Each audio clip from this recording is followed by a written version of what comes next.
Dali-dali ko siyang binuhat at mabilis na naghanap ng mapipwestuhan. Nakita ko ang isang malaking bato sa tabi ng maliit na sapa. Kaya dahan-dahan ko siyang hiniga doon. Hinila ko ang sakong dala ko at inilatag sa ilalim ng ulo niya bilang sandalan. Habang pinupunasan ko ng kamay ang pawis sa noo niya, doon ko lang napansin ang mga kamay at daliri niya noon. May mga sariwang sugat ito at tila ba nagbabakbakan ng mga kuko. May mga punit at hiwa din na may bakas pa ng dugo. Nang tiningnan ko siya ng maigi ay napansin kong pati ang laylayan ng bestida niya. May bakas ng dukong nahalo na sa putik at tubig mula sa dabuhan. Anong nangyari sa'yo? Tanong ko sa sarili habang tinitingnan ang paligid noon. Nagbabaka sakaling may hayop o kung sino mang pinagmulan ng sugat niya. Pero tahimik ang gubat at tanging hampas lamang ng hangin sa mga dahon at ingay ng agos ng tubig sa sapa ang naririnig ko. Kita ko rin ang mga galos sa braso at binti niya na para bang galing ito sa malalang takbuhan o labanan. Hindi ko alam kung anong dapat kong maramdaman ng mga oras na yon. Takot, awa, pagtataka. Pero isa lang ang sigurado. Kailangan ko siyang tulungan. Agad kong kinalikot ang sako at hinanap ang mga halamang dala ko. May ilang dahon ako ng sambong, lagundi at bayabas. Ito yung mga karaniwang ginagamit ni Lolo sa mga sugat at pamamaga. Dali-dali kong pinunit ang ilang dahon ng bayabas saka piniga ng piniga hanggang lumabas ang katas nito at marahang pinahid sa mga galos ni Helen. Habang ginagawa ko ito, pansin kong may panginginig sa mga daliri niya. Ang mga kuko niya ay mas mahaba kaysa sa dati kong natatandaan. Parang tumalim, pero naisip kong baka imahinasyon ko lang. Dahan-dahan kong tinakpa ng malinis na tela ang mga kamay niya. Pasensya ka na, Helen. Wala akong ibang magagamit para mas mabilis kang gumaling pero kaya natin to. Makaraan lamang ang ilang sandali. Huminga siya ng malalim, saka dahan-dahang gumalaw. Nagulat ako nang dumilat siya ng bahagya at nagtama ang paningin naming dalawa. Sa mahina niyang boses, sabi niya, "Umalis na daw ako." Bakit? Bago pa man siya muling makapagsalita, napapikit na naman ito at muling nawalan ng malay. Sa kabila ng sinabi niya ay nanatili pa rin akong nakaluhod sa tabi niya at naguguluhan. May kung anong kaba sa dibdib ko na hindi ko mapigilan.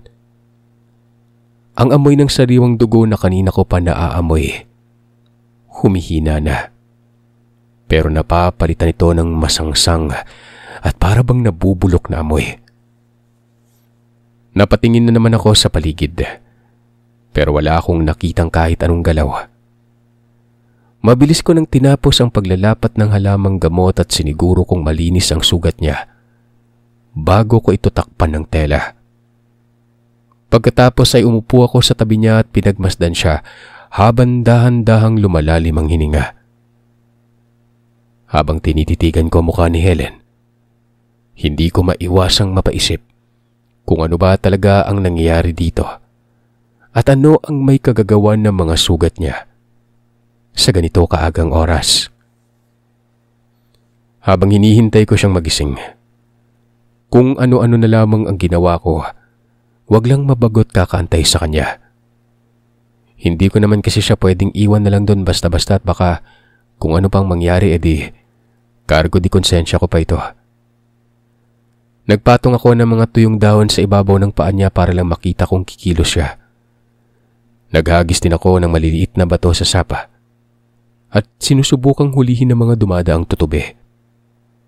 Pero habang tumatagal, lalo lang akong nababagot at nakakaramdam ng antok noon.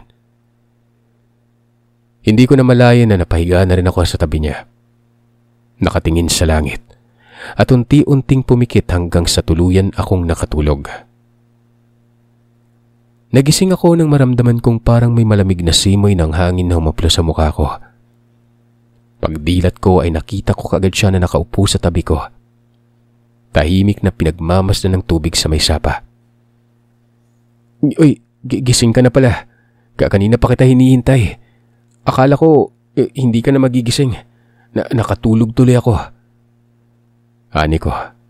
At agad na napabangon sa kanapahilamos ang palad sa mukha ko pero hindi na ito tumingin sa akin.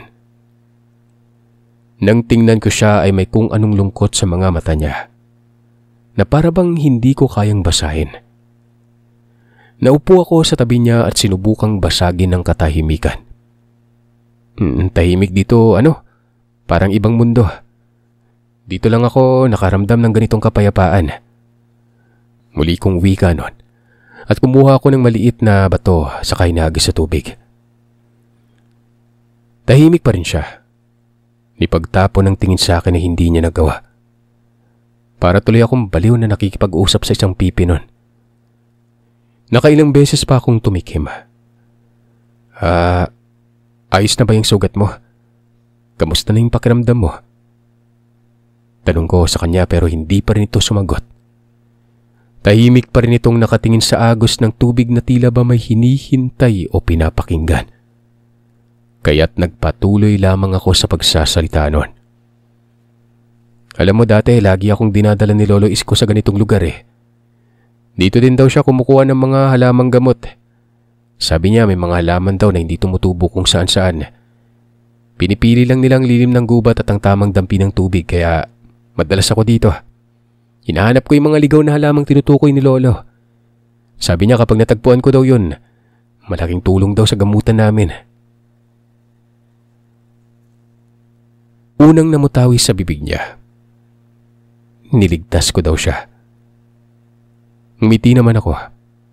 Sabi ko sa wakas, nagsalita na rin. Parang gano'n na nga. Pero tungkulin ko yung tumulong sa nangangailangan. Kailangan mo yung tulong ko kaya mabuti na lang at nagkita tayo dito kundi.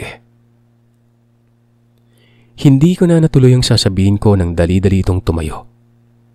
Naglakad patungo sa kabilang bahagi ng sapa. Sinundan ko naman ito nang hindi ko alam kung bakit pero parang ayaw kong malayo sa kanya. Nagpasalamat ito.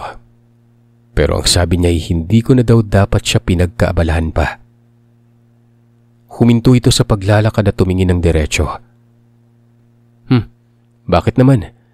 Tsaka hindi ko maati mo na iwan ka sa ganong kalagayan, no? Sagot ko, habang pinipilit kong ngumiti kahit na halata naman na seryosong tono ng boses niya. Sandali lang siyang tumingin sa akin. Diretso at ramdam ko ang lamig ng pagkakatitig niya. Para bang may gusto itong sabihin pero pinipigilan lamang ang sarili nun. Ilang segundo ay umiwas ito ng tingin at mahina ang tinig na nagsalitang, "Umuwi na umano ako. Delikado na umano ang gubat kapag sumapit ang gabi." Alam ko, kaya nga hinintay kita magising at nang maihatid kita pa uwi. Hindi ko alam kung saan ka nakatira kaya hinayaan mo na kitang makapagpahinga kanina. Wika ko. Pero hindi na ito sumagot at muling humakbang palayo. Teka, sandali lang. Tawag ko. Pero hindi na siya lumingon pa. Ilang hakbang lang ay tila naglaho siya sa pagitan ng mga punong may malalapad na dahon. Naiwan akong nakatayo at nawiwirduan sa inasta niya. Marami pa sana akong gustong itanong. Kung saan ito nakatira? Bakit siya palaging mag-isa at kung anong nangyari sa kanya bago ko siya matagpuan nun? Maya-maya pa'y napansin kong unti-unti nang nagbabago ang kulay ng paligid. Ang liwanag ng araw, mabilis nang humihina na sa tingin ko. Hapon pa lang. Pero yung kalangitan nagiging kulay abo na. Nagliliparan na rin ng mga ibon na para bang may paparating na malakas na ulan. Bilis naman ng magdilim. Mukhang uulan pa. Sabi ko, habang pinupulot ang sakong daladala ko. Nagsimula na rin ako maglakad paahon sa daan pabalik sa bungad ng gubat. Pero habang tumatagal ang hakbang ko, lalo kong nararamdaman ang lamig ng hangin. Parang Yung lamig nun hindi pangkaraniwan. Naninindig kasi ang mga balahibo ko sa katawan sa hindi ko maipaliwanag na dahilan. Maya-maya ay narinig ko ang malakas na kulog sa langit. Kasunod noon ay ang pagbuhos ng malalaking butil ng ulan. Anak ka nga naman ng teteng oh, kung minamalas ka nga naman, sabi ko. At minadali na ang paglalakad dahil wala pang ilang minuto ang ulan ay basang-basa na ako noon. Sa bawat yapak ko sa putik na daan napapansin kong may sumasabay na ibang tunog. Nung una mahina lang na parang hangin lang na humahaplos sa mga damo. Pero nang huminto ako ay may narinig akong tunog ng mga sanga na nababali sa hindi kalayuan. Agad akong napalingon at pilit inaaninag ang paligid pero wala akong makita kundi puro anino lang ng mga puno at gumagalaw ng mga dahon. Sabi ko pa sa sarili ko, hayop lang yon. Nagpatuloy na lang ako sa paglalakad pero mas binilisan ko. Pero ilang hakbang pa lang ay muli na namang tumunog ang mga sanga. Mas malapit na ito at mas mabigat na para bang nabali na yon. Napatigil ako at muling nakiramdam. Sa sandaling ito ay napansin kong halos wala ng liwanag. Halos lamunin na ng dilim ang paligid kahit hindi na o hindi pa ganap na gabi dahil sa lakas ng pagbuhos ng ulan. Makalipas ang ilang segundo ay nakaamoy ako ng mabaho. Umalingasaw yun sa paligid at sobrang baho na alam kong nabubulok na laman. Napaatras ako at doon ko narinig ang kakaibang tunog. Mahina pero malinaw. Bumubulong ito mismo sa tapat ng tenga ko. Nang hilakbot ako nang mapagtanto ko kung ano ang nagmamay-ari ng tunog na yon. Patay na, sabi kong bulong habang pilit kong pinipigilan ang kaba at takot. Bago pa ako makatakbo, tumambad sa harapan ko ang isang bulto ng nilalang na nakayuko at halos nakadikit sa lupa. Mabagal ang galaw nito at animoy gumagapang. Nang mapansin kong umaalo ng buhok niya hanggang sa lupa, ay agad akong napaatras. Napakahaba ng buhok nito. Kulot, na parang may sariling buhay at gumagalaw-galaw pa. Sa bawat galaw ay kumikintab ito sa itim na parang nilubog sa langis. Hindi ko maaninag ang mukha ng nilalang, pero amoy na amoy kong sa kanya nang gagaling ang amoy bulok na karne. Naging mas matindi na ito't humahagod talaga sa lalamunan ng baho nun. Halos pumutok na ang dibdib ko sa kaba at takot pero pinipilit kong pakalmahin ang sarili nang sa ganon ay makapag-isip-isip ako kung ano ang gagawin. Hindi na kasi ako makadiretso sa daan at nakaharang ito. Kung babalik man ako sa loob ng gubat, ay sigurado akong hindi na ako makakalabas ng buhay. Gusto kong umikot at tumakbo pero naninigas na ang mga tuhod ko noon. Hindi ko alam kung ilang segundo akong natigilan.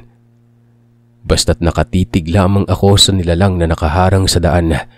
Sa takot na sakaling gumalaw ako, ay ang siyang pagsugod naman ito sa akin at lapain ako noon.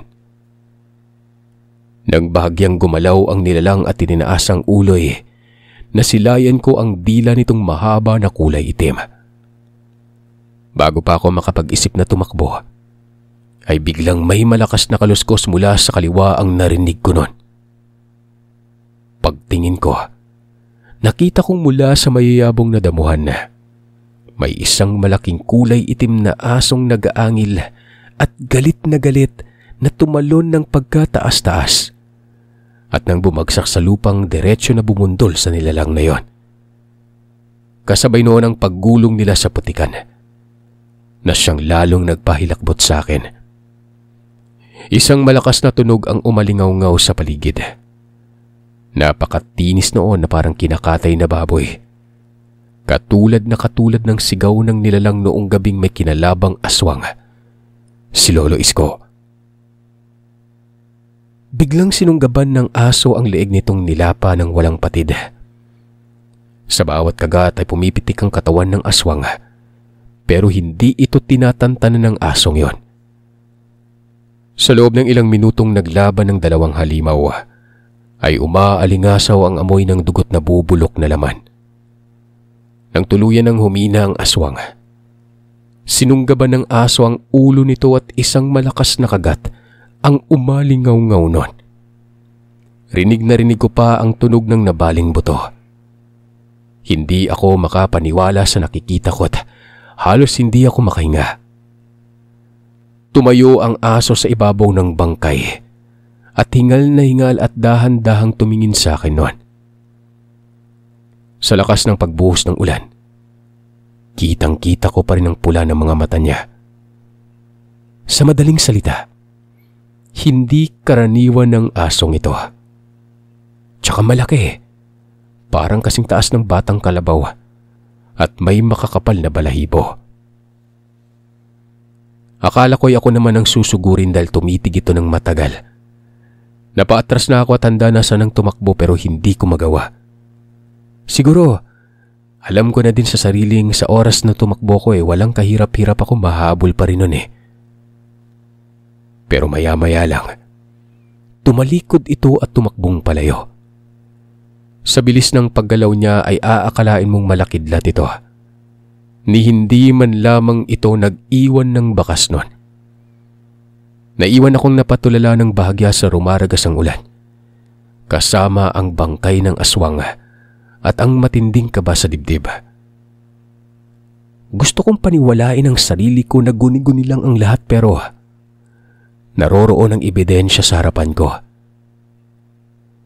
Hindi ko na inintindi kung ano pa ang sumunod. Tumakbo ako paahon at hindi na alintana ang putik o lamig ng ulan at mga galos sa binti ko. Gawa ng matutulis na damong tumatama sa paa ko noon. Ang tanging nasa isip ko lamang ay makalabas at makauwi. Nang tuluyan na nga ako makalabas ng gubat, laking pagtataka ko nang maliwanag pa ang paligid. Oo't maulan, pero hindi ito kasing dilim noong nasa loob ako ng gubat noon. Sa tansyan ko nga ay nasa alas 4 o alas 5 pa lang ng hapon. Tumatak sa isip ko ang imahe ng asong ito. Bakit niya ako niligtas? Kung aswang din siya, bakit hindi niya ako tinapos? Paulit-ulit kong tinatanong sa sarili ko pero wala akong makuha na malinaw na sagot nun. Pagdating ko sa kubo namin, halos bumagsak ako sa may sahig. Takang-taka namang napatitig sa itsura kong basang-basa si Lolo. "Anong nangyari sa'yo? Para kang hinabol ng 10 kalabaw Tanong niya habang inaabot ang tuwalya sa akin. Tumingin ako sa kanya at halos hindi ko maibuka ang bibig ko. Lolo, may mga nilalang sa gubat. Aswang po. Pero may aso niligtas po ako ng aso. Ano? Teka. Huminahon ka. Ayusin mo ang pagsasalita mo. Naguguluhang tanong ni Lolo. Kaya naman kumuha muna ako ng isang basong tubig at sunod-sunod itong nilagok. Saka huminga ng malalim bago ko sinimulang ikwento ang naranasan ko sa loob ng gubat na yon. Matapos kong masabi ang lahat kay Lolo, kita kong tila hindi man lamang ito nabigla sa nalaman niya. Napailing lang ito. Sinabihan akong maligo ng pinagkuloang tubig ng dahon ng suha. Hindi man lang ito nagtanong o nagtaka kung bakit ako niligtas ng isang asong itim. Kinabukasan, habang nag-aamusal kami ng Lolo Isko sa harap ng lumang mesa, ramdam ko pa rin ang bigat ng katawan ko dahil sa naranasan ko noong nagdaang araw. Masakit pa rin ang binti ko dahil sa pagtakbo at hindi pa rin maalis-alis sa isipan ko ang tanong kung niligtas ako ng asong yon. Nilalaro ko lamang ng tinidorang sinangag na kanin habang tinitingnan ng tuyong halos hindi ko malunok. Wala pa ring tigil ang ulan mula kahapon, pero mahina na lamang ngayon. Sa labas ay puro putik ng daanon. Tahimik lang kami ni Lolo hanggang sa biglang may malalakas at sunod-sunod na pagkatok sa pintong narinig namin. "Sandali lang, nandyan na!" sigaw nito habang tumatayo at naglakad patungo sa pinto't binuksan ito. Pagkabukas ay bumungad si Mang Tonyo. Isa sa mga tanod ng lugar namin. Basang-basa ito sa pawis kahit na malamig ang panahon at hingal na hingal ito noon. "Kaisko, may natagpo ang bangkay sa bungad ng gubat." Bulalas nito na ikinaangat ng ulukot na patitig sa kanila lolo. "Bangkay?" Tanong ko agad. Sunod-sunod na tumango si Mang Tonyo. "Basag ang ulo. Wala ning lamang loob. Punit-punit din yung balat. Parang nilapa ng hayop. Pero hindi karaniwang hayop. Sumama na lang kayo sa akin, Kaisko, nang makita at malaman nyo."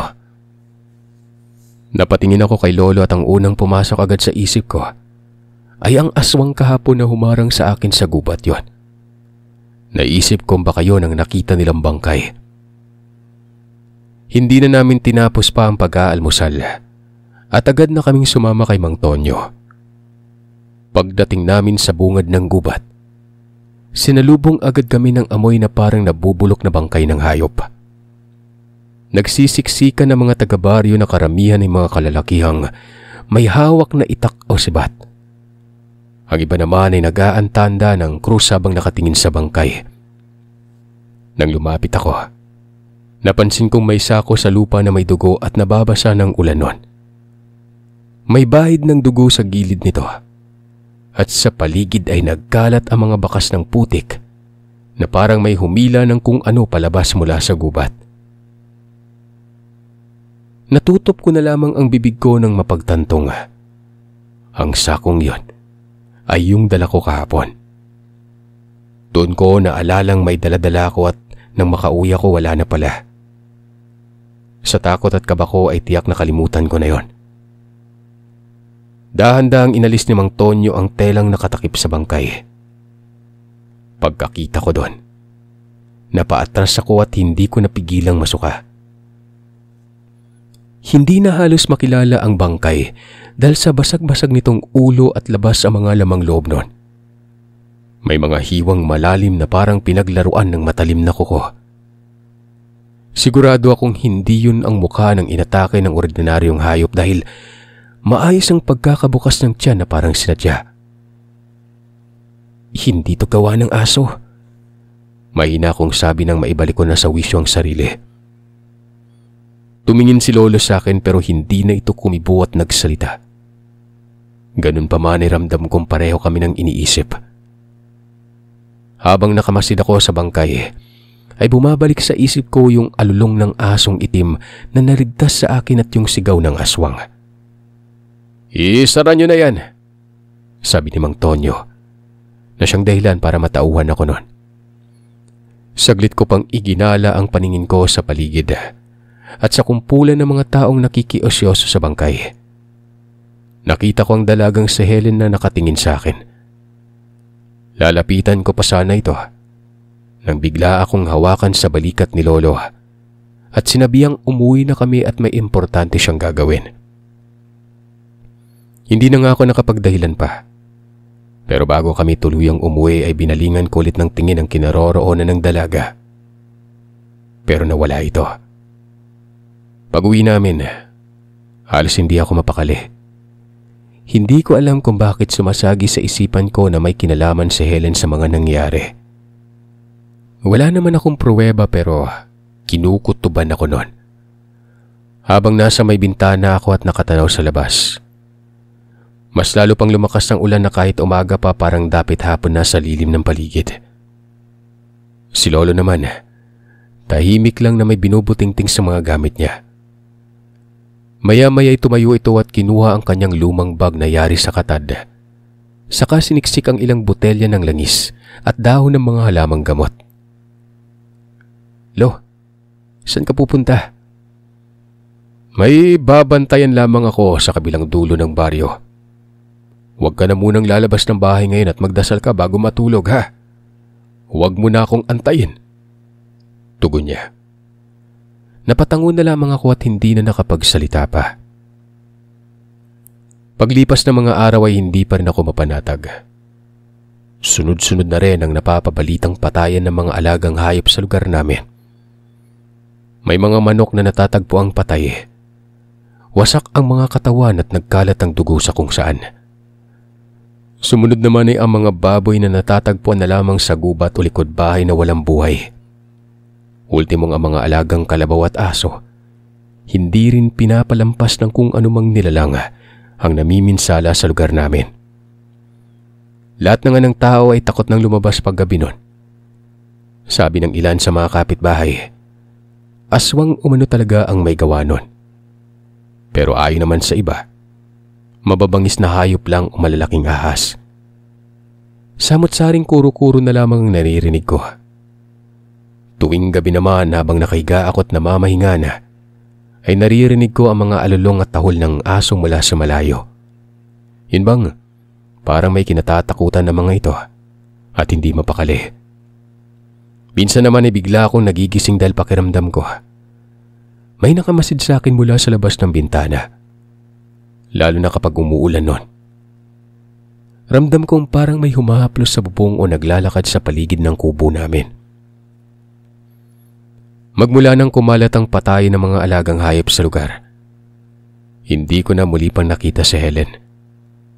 Kahit na anong abang ko sa kanya sa may paanan ng burol, hindi na ito nagagawi doon. Paminsan-minsan ay sinasadya kong magtungo sa loob ng gubat. Nagbabaka sakaling makita ko muli ito. Pero ni anino niya, hindi na nagpapakita. Hindi tuloy masagot-sagot ang mga katanungan sa isipan ko at mas lalo itong dumadami. Hindi nagtagal. Inakala kong hindi ko na talaga siya makikita pa. Yan naman kahit na may konting kirot ng biglaan niyang hindi pagpapakita Inabala ko na lamang ang sarili ko sa kung ano-anong gawain. Isa na nga doon ay pagsama ko sa mga tanod na rumoronda sa baryo namin tuwing gabi nang sa ganon ay masigurado ang seguridad ng mga kababaryo namin sa lugar. Habang nagroronda kami, may kung anong nararamdaman akong kaba na hindi ko maipaliwanag. Tahimik ang paligid at sa tingin ko ay mag-aalas 9 na ng gabi yon. Tulog na ang lahat sa mga kabayang nadadaanan namin at iilan na lamang ang may nakasinding ilawan sa loob. Nang makarating kami sa bandang liblib na wala ng halos kabayan, ay mas lalo pang naging tahimik ang paligid. Tanging kaluskos ng mga dahon at langit-ngit ng sangang hinahangin-hanginan ang naririnig namin noon. Pero sa bawat paglingon ko, tila may kung sinong nakamasid mula sa malayo. Ramdam na ramdam ko yun dahil panaka-naka ako ring nasisipat ang dalawang pares ng mapupulang mga mata mula sa kakahuyan. Pero sa tuwing tititigan at susuriin ko, ay bigla itong nawawala. Sa tuwing sinasabi ko naman sa mga kasamaan ko ay wala naman silang nakikita o nararamdaman. Paulit-ulit yon. At gabi-gabi kada rumoronda kami, na para bang sa akin lang talaga ito nagpapakita at nagpaparamdam sa hindi ko malamang dahilan. Hanggang sa dumating ang isang gabing hindi ko malimutan sa lahat. Maraming bituin sa kalangitan ang nakita ko pero wala namang buwan. Kapag gano'n ang kalangitan sa gabi, inaasahan na naming may ulan na paparating. Kaya naman napag-usapan ng lahat na isang ikot at madali ang ronda lamang ang gagawin dahil nga may nagbabati ang ulan. Habang tinatahak na namin ang daan sa may dulo ng baryo sa palayan, kasama ko noon ang ilang kalalakihan sa lugar, may mga tanod pa. Nang makaramdam ako ng biglaang pagkaihi na hindi ko na talaga kayang pigilan pa ng matagal. Mabilis kong kinalabit ang kasamaan kong si Lando at sinabing iihi lamang ako saglit na baka pwedeng hintay niya ako. Kakamot-kamot naman ito sa ulong tumango sa kasinabing bilisan ko dahil pabagsak na ang ulan at nagmamadali ng iba sa mga kasamaan namin. Hindi ko na ito sinagot pa. Tumango na lamang ako sa nagmamadaling lumayo ng konti. Mga 20 metro marahil. Hindi ko nalintana ang dilim ng paligid ng mga sandaling yon. Pagkalabas ko pa lamang kay Junjun, rinig ko na ang papalayo ng mga kasama ko. Kasabay ang pagguhit ng kidlat sa kalangitan at pagkulog, dahilan para magulat ako noon. Binilisan ko na ang pag-ihi pero bago pa man ako matapos, biglang sumigaw si Lando't sinabing sumunod na lang ako dahil naiwan na kami ng mga kasama namin. Teka, sandali! Sabi ko pa. Pero wala, naiwan na talaga ako. Hahabulin ko pa sana sila ng takbo matapos ko makapagpagpag, pero hindi ko na nagawa. Paglingon ko ay napahinto ako nang makita ko sa pagitan ng mga puno hindi kalayuan. Isang babaeng nakatayo. Nakasuot ng puting bestida. Kaya kahit madilim ang paligid ay naaaninag ko siya. Helen? Hindi siya tumugon. Nanatili itong nakatayo at seryosong nakatingin sa gawi ko. Hindi ko alam kung sa akin mismo o sa iba pero nakaharap ito sa akin. Makaraan ng ilang sandali, nakarinig ako ng mahinang huni ng wakwak na animoy bumubulong na lang sa tenga ko. Kasabay noon ay biglang paggapang ng lamig mula sa talampakan hanggang sa ulo ko. Nang hilakbot talaga ako't uminit ang tenga ko na para bang may dumaang multo sa harapan ko noon. Kita kong nagsitayuan ang mga balahibo ko sa katawan at hindi ko na nagawa pang makagalaw sa kinatatayuan ko. Bukod dun, damang-dama ko ang bigat ng isa pang presensya sa paligid. Maya-maya'y nakita kong nanginig ang katawan ni Helen. Bumagsak ito sa lupa kasunod ang unti-unti niyang pagbabago. Nabanat ang mga laman at dinig na dinig ko ang tunog ng mga butong nagkakabitan o nagkakalasan. Ang balat niya ay naging kulubot at ang mga kuko ay humaba. Bago ko pa maunawaan ang lahat, naging isang itim na aso na ang nakatayo sa kanyang kinatatayuan. Matangkad ito na halos kasing laki na ng tao at ang mga mata ay nagniningas sa galit. Umangil ito ng umangil na para bang nababaliw. Dahilan para maglabasan ng mahahabat nagtutulisang mga ngipin niya. Pero hindi ako ang inaangilan nito. Ang tingin niya ay diretsyong nasa likuran ko. Sa dahan-dahan kong paglingon ay doon ko nakita ang isa pang nilalang na gumagapang mula sa dilim. Payat ito na parang tuyong bangkay. May mahabang dila na parang ahas at ang balat ay parang pinagdikit-dikit na balat ng kalabaw. Ang mga mata nito ay mapuputi at sa bawat hinga ng nilalang na yon ay amoy na amoy ko ang nabubulok na laman niya. Sa isang kurap nga lang ng mga mata ko, mabilis na sumugod ang nilalang na parang kidlat na biglang nawala sa paningin ko noon. Pero sinalubong ito ng itim na aso. Nagbanggaan sila na parang dalawang halimaw na parehong hayok sa dugo at laman. Maya-maya pa, umalingaw-ngaw ang malakas na pag-atungal ng nilalang na animoy na saktan. Kitang-kita kong kumapit ang aswang sa likod ng aso at sinusubukang tusukin ng kuko nito ang tagiliran niya. Pero mabilis at maliksi ang hayop na sinugaman nito ang leeg ng nilalang. Nilapa, kinagat, hanggang sa marinig ko ang tunog ng napupunit na laman nun. Napasigaw na ako sa puntong ito. Hindi ko alam kung dahil sa takot o gulat. Helen! Saglit itong tumingin sa akin pero patuloy na nakikipaglaban. Ng mga oras na ito ay para akong nanonood ng labanan ng dalawang demonyong nag-aagawan ng papremyo. Ilang sandali pa ang nagdaan. Tumilapo ng aswang at bumagsak sa lupa. Pero kaagad din itong bumangon. Napaatras ako nang nasa harapan ko na ang nilalang. Harap-harapan kong nakita ang panlilisik na mga mata nito. Pagtulo ng malalapot na laway mula sa malaking bunganga. Pero bago pa man ito tuluyang makalapit sa akin, muli itong sinalakay ng aso. Tumalon ito mula sa dilim at sinunggaba ng halimaw. Nagpagulong-gulong sila sa lupa at sa pagkakataong ito ay alam kong tinatarget ng aswang si Helen. Sa tuwing mapupuruhan ito ng aso, agad itong humahanap ng paraan para makaganti. Nang muling magtama ang kanilang mga katawan, Naitarak ng aswang ang matalim nitong kuko sa tagiliran ng asong yon. Umungol ito. Kita ko ang pagdaloy ng dugo niya.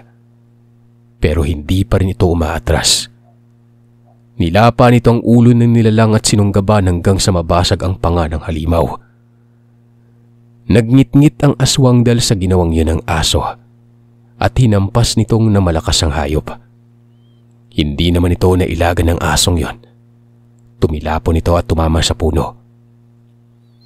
Napasigaw ako sa lakas ng pagkakabangga ng aso.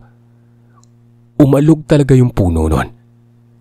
Kasunod doon ay ang pagbagsak nito sa harapan ko at unti-unting nagbalik sa pagiging anyong tao.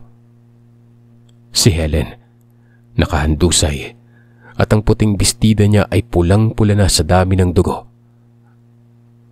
Helen! Helen! Napaluhod ako sa tabi niya. Sinabihan niya akong tumakbo na. Pilit niyang sabi sa kabila ng panghihina niya. Bago ko pa siya maisagot ay narinig ko ang malakas na yabag at boses ni Lolo. Nang lumingon ako ay nakita ko itong nagkukumahog tumakbo papalapit sa amin. Bitbit ang isang galon na sa tingin ko ay naglalaman ng langis. "Umatras ka na!" sigaw nito.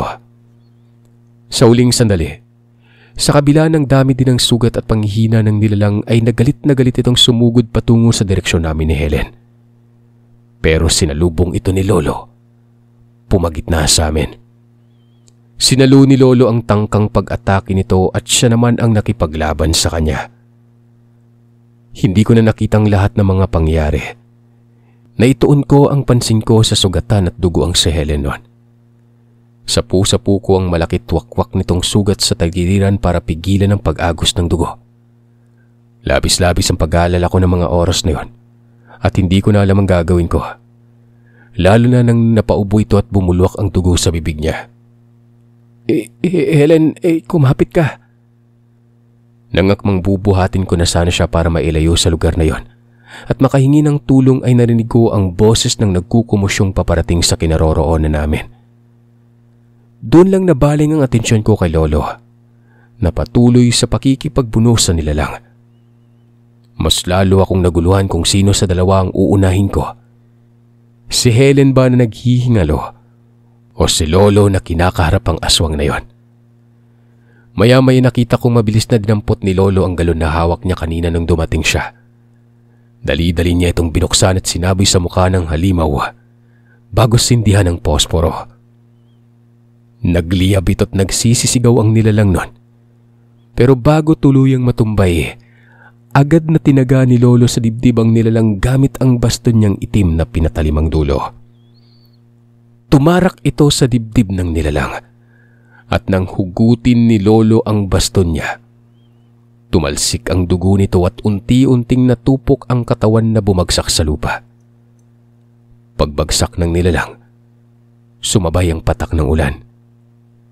Nung una, ambon lang pero tuluyan ang bumuhos ang malakas na ulan nun na para bang nililinis ang lahat ng dugo at dumi ng laban ng naganap sa paligid.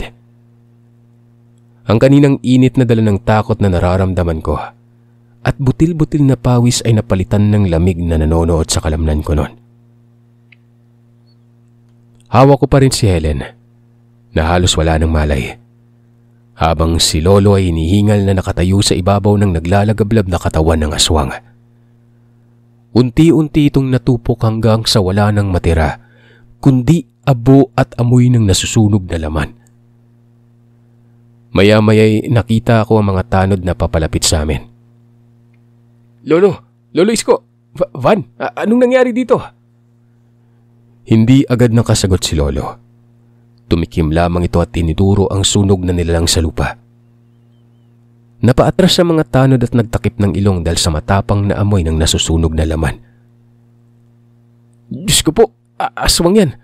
Lando, nahuli at natalo niyo yung aswang. Sabi ng isa sa kanila. Hindi ko na pinakinggan ang mga sumunod nilang sabi. Ang tanging nasa isip ko ay si Helen na nakahandusay sa lupa at wala malay. Basang-basa na rin ang ulan at patuloy na dumudugo ang tagiliran kahit anong pigil ko. Kinuha ko siya mula sa pagkakahiga at isinandal sa dibdib ko nun. Lo, tulungan natin siya. Dali apo, dalin sa bahay baka may pag-asa pa. Mabilis naming binuhat si Helen. Sa tulong ng mga tanod at tumakbo pa uwi sa kabila ng lakas ng ulan. Madulas na ang daan pero hindi namin yun alintana dahil nag-aagaw buhay ng dalaga nun. Pagdating sa bahay ay agad namin ipinatong si Helen sa banig sa gitna ng sala. Pinaapoy ni Lolo ang mga kandila at kinuha ang mga bote ng langis at talamang gamot mula sa estante saka nagsimulang gumawa ng ritual ng panggagamot. Laban lang Helen, konti na lang makakaligtas ka rin. Habang tumatagal, mas lumalalim ang sugat. Mas bumabagal ang paghinga niya. Lalong nagmadali si Lolo at pilit na pinipigilan ang pag-agos ng dugo gamit ng mga dahon. Pero alam kong kahit siya ay nag-aalangan na. Lo, pakiusap, tulungan mo siya. Huwag mong hayaang mamatay si Helen. Pero salip na sumagot. Nakita kong napayuko si Lolo. Itinaas niya ang kamay ni Helen. Pinisil sa palapulsuan. Sa kadahan-dahang binitawan. Apo, wala na siya. Napatigil ako sa narinig ko at parang pinagbagsakan ako ng langit at lupa. Huminto din ang ulan sa labas. Hindi Lo, baka mahina lang yung pulso niya. Helen, gising. Helen! Kahit anong tapik at pagyugyog ang gawin ko, hindi na siya gumagalaw. Bagya pang nakabuka ang labi niya at may bahid pa ng dugo nun. Doon ako tuluyang napatigil. Dahan-dahan kong idinampi ang noo ko sa noo niya at nararamdaman kong unti-unti nang nagiging malamig ang katawan nito. Napakatahimik ng buong paligid ng mga sandaling yon. Ang mga tanod ay nakatayo lang sa may pinto at walang imik. Si Lolo Isko ay nakatingin lang sa mga kamay niyang puno ng dugo at langis. Habang ako'y nakaluhod pa rin sa tabi ni Helen at hindi makapaniwala sa lahat ng nangyari.